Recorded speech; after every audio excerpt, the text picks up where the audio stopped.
Hello everyone, welcome to BioPuri. If you like the videos present on my channel, please like, comment, share and subscribe. तो next हम continue करते हैं chapter 11 transport in plants और ये हमारी part 5th video है। अगर आपने इससे पहले की 4 वीडियोस नहीं देखी हैं इस चैप्टर की तो आप इस चैप्टर की प्लेलिस्ट में से देख सकते हैं। तो नेक्स्ट हम पढ़ेंगे ऑस्मोसिस और कुछ क्वेश्चंस भी सॉल्व करेंगे जो आपके एनसीईआरटी में दिए हुए हैं। तो हमें पता है कि plant cell is surrounded by a cell membrane plus एक एडिशनल मेम्ब्रेन है विच इज सेल वॉल, और सेल वॉल आपकी परमिएबल है to water and substances in the solution, hence it is not a barrier to movement, क्योंकि आपकी जो भी membranes है वो परमिएबल है, कोई ज्यादा परमिएबल है कोई लेस परमिएबल है, but they allow the movement of substance. अब कौन सी चीजें हैं जो इस मूवमेंट को हिंडर करती है, जो रोकती है? तो प्लांट सेल में आपके पास लार्ज सेंट्रल वैक्यूल होता है। हाँ, और हम वैक्यूल्स के बारे में भी हमने पढ़ा है, आपके एम्प्टी स्ट्रक्चर्स हैं, स्टोरेज स्ट्रक्चर्स हैं ये। अब इनके अंदर जो सोल्यूट प्रेजेंट है, इनके अंदर जो स्टोरेज मटेरियल प्रेजेंट है वो कंट्रीब्यूट करते हैं to the solute potential of a cell. तो प्लांट सेल में जो सेल मेम्ब्रेन है एंड मेम्ब्रेन ऑफ वैक्यूल जिसे हम टोनोप्लास्ट कहते हैं, तो 8th चैप्टर में भी हमने पढ़ा था कि membrane of a vacuole is known as tonoplast. तो ये दोनों मिलकर एक इम्पॉर्टेंट डिटर्मिनेंट्स हैं जो बताते हैं कि मूवमेंट ऑफ मॉलिक्यूल्स इन और आउट ऑफ द सेल कैसे होगा। तो आपकी cell membrane and the membrane of the vacuole both are important determinants of movement of molecules in और आउट ऑफ द सेल। अब इसी के लिए जो हम टर्म यूज करते हैं वो है ऑस्मोसिस। तो ऑस्मोसिस हम यूज करते हैं specifically for the diffusion of water molecule across a differentially और सेलेक्टिवली परमिएबल मेम्ब्रेन। तो याद रखेंगे कि ऑस्मोसिस टर्म हम किसके लिए यूज कर रहे हैं? Diffusion of water molecules. और कहां से डिफ्यूजन हो रहा है वाटर मॉलिक्यूल का? सिलेक्टिवली परमिएबल मेम्ब्रेन से। तो ऑस्मोसिस स्पॉन्टेनियसली हो रहा है and in response to a driving force. और आपका ड्राइविंग फोर्स क्या है? आपका वाटर पोटेंशियल कैसा है, सोल्यूट पोटेंशियल कैसा है? तो osmosis is simply the movement of solvent और water molecule from the region of high chemical potential to region of low chemical potential। तो आपका जो एक सोल्यूशन होता है, आप केमिस्ट्री में भी पढ़ते हैं, 9th-10th क्लास में भी आपने पढ़ा होगा होमोजीनस, हेट्रोजीनस और काफी टाइप के सोल्यूशन मिक्सचर्स के बारे में। तो सोल्यूशन क्या है? सोल्यूशन में आपके दो कंपोनेंट होते हैं, सोल्यूट एंड सॉल्वेंट। सॉल्यूट क्या है? जो सॉलिड, लिक्विड या गैसियस मटेरियल जो डिसॉल्व होगा आपके सॉल्वेंट में। तो सॉल्वेंट आपका वो लिक्विड कंपोनेंट है जैसे कि वाटर। सॉल्वेंट हमेशा हायर इन कॉन्सेंट्रेशन होता है एज कंपेयर टू सॉल्यूट। तो हम ऐसे कह सकते हैं सॉल्वेंट वो कंपोनेंट है जो अपने अंदर किसी भी चीज को डिसॉल्व करता है, और जो सॉल्यूट है वो सॉल्वेंट में डिसॉल्व होता है। तो सोल्यूशन में दो कंपोनेंट है, सॉल्यूट एंड सॉल्वेंट। तो ऑस्मोसिस किस में होता है? आपका सॉल्वेंट में। मीन्स वाटर मॉलिक्यूल आपके मूव करते हैं from higher water potential to lower water potential until the equilibrium is reached. ये स्लाइड आपके लिए मोस्ट इंपॉर्टेंट है, इसमें एक एक्सपेरिमेंट भी आपको दिया हुआ है। तो ऑस्मोसिस में जो net movement and rate of osmosis है वो डिपेंड करता है pressure gradient and concentration gradient. जैसा कि हमने प्रीवियसली भी पढ़ा, आपका water potential, solute potential and pressure potential, तो ये तीनों इंटर रिलेटेड हैं। तो वाटर हमेशा मूव करेगा हायर वाटर पोटेंशियल से टू लोअर वाटर पोटेंशियल में। तो आप यहाँ डायग्राम में देख सकते हो आपके पास ए और बी चैम्बर हैं जो कि सेपरेटेड हैं बाय सेलेक्टिवली परमिएबल मेम्ब्रेन। तो आपकी बुक में कुछ क्वेश्चंस दिए हुए हैं, अब उन क्वेश्चंस के आंसर आप इजीली आंसर कर पाओगे। यहाँ मैंने आपके लिए सारी चीजें लिखी भी हैं। तो आप देखो जो आपका ए चैम्बर है उसमें हाई वाटर पोटेंशियल है क्योंकि यहाँ वाटर मॉलिक्यूल ज्यादा है जो फ्री मूव कर रहे हैं, हाई काइनेटिक एनर्जी है। बी में आपका लोअर वाटर पोटेंशियल है क्योंकि यहाँ पे वाटर की कॉन्सेंट्रेशन कम है और सोल्यूट की हाई है। तो वैसे ही है ए में लो सोल्यूट पोटेंशियल है क्योंकि आपके सोल्यूट मॉलिक्यूल्स बहुत कम है ए चैम्बर में। बी में हाई सोल्यूट पोटेंशियल है।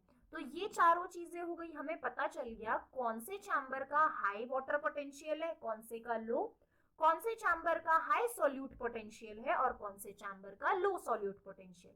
अब ऑस्मोसिस किस डायरेक्शन में होगा? ऑस्मोसिस क्या है? Movement of solvent from higher to lower concentration. तो ऑस्मोसिस होगा चैम्बर ए से चैम्बर बी में। तो आप यहाँ देखो, हायर वाटर पोटेंशियल से लोअर वाटर पोटेंशियल में आपका मूवमेंट होगा सॉल्वेंट का। अब इक्विलिब्रियम कब आएगा? तो इक्विलिब्रियम तब होगा जब दोनों चैम्बर का जो वाटर पोटेंशियल है वो सेम है या इक्वल है। और प्रीवियसली भी हमने वीडियो में पढ़ा कि जो हमारा वाटर पोटेंशियल है, maximum water potential pure water का क्या होता है? 0, वो भी एट स्टैंडर्डाइज्ड टेम्परेचर, जब कोई एक्सटर्नल प्रेशर अप्लाई नहीं किया जा रहा। और अगर 0 मैक्सिमम वाटर पोटेंशियल है तो जितनी लीस्ट नेगेटिव वैल्यू होगी, हमें पता है 0 के राइट साइड में आपका 1 2 3 आपका पॉजिटिव स्केल है, 0 के लेफ्ट साइड आपका नेगेटिव स्केल है। तो आपकी जितनी कम नेगेटिव वैल्यू होगी उतना हायर पोटेंशियल होगा, क्योंकि वो 0 के करीब होगा, है ना। तो अगर आपको दो वैल्यूज दी जाती हैं -100 और -200, तो आपकी जो -100 नेगेटिव वैल्यू है वो आपका हायर वाटर पोटेंशियल शो कर रही है, क्योंकि जितनी लेस नेगेटिव वैल्यू उतना हायर वाटर पोटेंशियल। तो नेक्स्ट आपकी बुक में 2 क्वेश्चन दिए हुए हैं कि एक चैम्बर का जो वाटर पोटेंशियल है वो -2000 किलो पास्कल है और दूसरे का है -1000 किलो पास्कल। तो बोल रहे हैं कौन से चैम्बर का हाई वाटर पोटेंशियल है? तो ऑब्वियसली आपका -1000 किलो पास्कल आपका हायर वाटर पोटेंशियल शो कर रहा है, क्योंकि अभी मैंने बताया जितना लेस नेगेटिव होगा उतना हाई वाटर पोटेंशियल है। क्योंकि अगर ज्यादा नेगेटिव वैल्यू होती है तो वो तो सोल्यूट पोटेंशियल को शो करती है, और हमने पढ़ा है कि solute potential is always negative. What will be the direction of movement of water when two solution? अब बोल रहे हैं कि direction of movement of water कहाँ होगा, मतलब ऑस्मोसिस किस डायरेक्शन में होगा अगर आपका एक सोल्यूशन का जो वाटर पोटेंशियल है वो 0.2 मेगापास्कल है और दूसरे का 0.1 मेगापास्कल है, और एक सेलेक्टिवली परमिएबल मेम्ब्रेन है। ऑब्वियसली हम ऑस्मोसिस की बात कर रहे हैं, तो हमें ये क्लियर है कि direction of flow of water हमेशा हायर वाटर पोटेंशियल से लोअर वाटर पोटेंशियल होता है। तो मूवमेंट कहाँ से कहाँ होगी? 0.2 मेगापास्कल से 0.1 मेगापास्कल सोल्यूशन की तरफ। अब आपका एक और नेक्स्ट एक्सपेरिमेंट है जिसमें आपको ऑस्मोटिक प्रेशर और ऑस्मोटिक पोटेंशियल के बारे में समझाया गया है। तो सबसे पहले ये 2 टर्म्स देखते हैं, ऑस्मोटिक प्रेशर क्या है, ऑस्मोटिक पोटेंशियल क्या है। तो ऑस्मोटिक प्रेशर जो है, it is the pressure which is required या which is applied on a solution so as to prevent the movement of solvent out of the solution। हमें पता है एक सोल्यूशन में सॉल्वेंट और सोल्यूट होते हैं, तो ऑस्मोटिक प्रेशर वो प्रेशर है जो हम सोल्यूशन पे अप्लाई करेंगे ताकि सोल्यूशन में से जो सॉल्वेंट है वो बाहर ना जाए, ठीक है। नेक्स्ट टर्म है ऑस्मोटिक पोटेंशियल। तो osmotic potential is solute potential, और हमें पता है सोल्यूट पोटेंशियल नेगेटिव होता है, osmotic potential is also negative. तो ऑस्मोटिक पोटेंशियल या सोल्यूट पोटेंशियल जब बढ़ेगा तो वाटर पोटेंशियल कम होगा, वाटर पोटेंशियल ज्यादा है तो सोल्यूट पोटेंशियल ऑब्वियसली कम होगा। तो ये रिलेशन हम क्लियरली समझ गए हैं। अब यहाँ क्या हो रहा है एक्सपेरिमेंट में, आपका एक फनल है और ये आपका बीकर है। तो बीकर में आपके पास पानी है और इस फनल में आपके पास सोल्यूशन है। किसका सोल्यूशन है? सुक्रोज सोल्यूशन है, मींस आपका सोल्यूट इज सुक्रोज, तो आपके वाटर में सुक्रोज मिलाया गया है। तो आप यहाँ कह रहे हैं कि और यहाँ पे एक सेमी परमिएबल मेम्ब्रेन लगा दी गई है। तो हमें पता है हायर टू लोअर मूवमेंट होगा वाटर का, तो ऑब्वियसली आपके सोल्यूशन में, मतलब यहाँ तो सोल्यूट मिक्स है तो यहाँ लोअर वाटर पोटेंशियल है। आउटसाइड द बीकर, आपके बीकर में आपका प्योर वाटर है तो वहाँ वाटर पोटेंशियल हायर है। तो वाटर आपके बीकर से फनल के अंदर जाने लगेगा, और ये तब तक होगा जब तक इक्विलिब्रियम रीच नहीं होगा, है ना।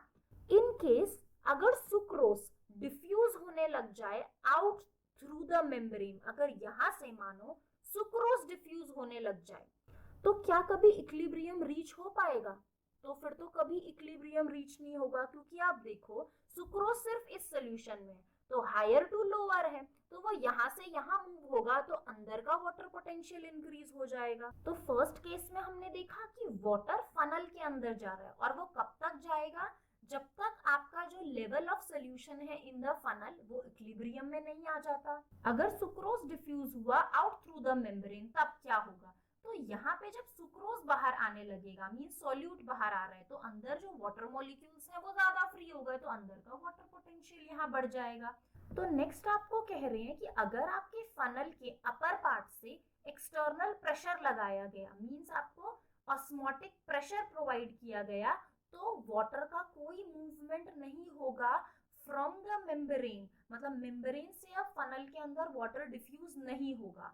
तो ये जो प्रेशर है ये आपका ऑस्मोटिक प्रेशर है, जो मैंने आपको बताया, which is required to prevent the movement of solvent from the solution. तो अगर मैं यहाँ पे प्रेशर अप्लाई कर रही हूँ आपके फनल पे, तो मैं ऑस्मोटिक प्रेशर प्रोवाइड कर रही हूँ और मैं नहीं चाहती कि आपका जो वाटर है वो डिफ्यूज हो जाए थ्रू द मेम्ब्रेन और वो फनल में आए।